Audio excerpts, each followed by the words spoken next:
Би зүгээр яг хөө ингэж л бодсон. Аав маань анхнад гитар авч өгч исэн.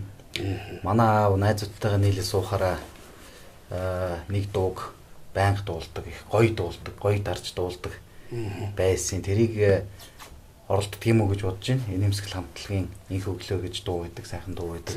тий. Энэ дууг бол миний аав бол ерөөсөө байнга дуулдаг. Тэгээ хүн амт найзуудтайгаа нийлээд ингээд суухаараа их дуулдаг, их гоёж дуулдаг байж.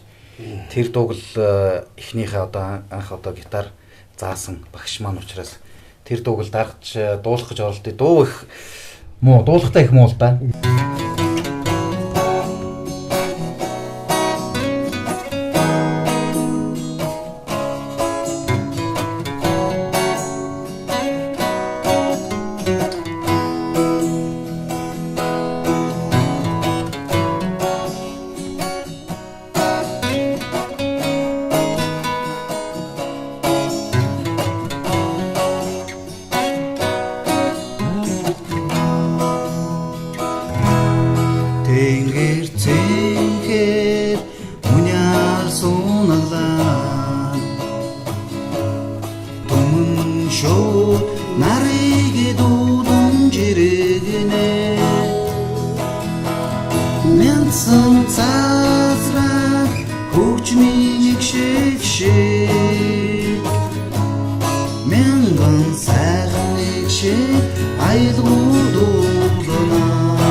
Сэтгэл ханийн хайр шиг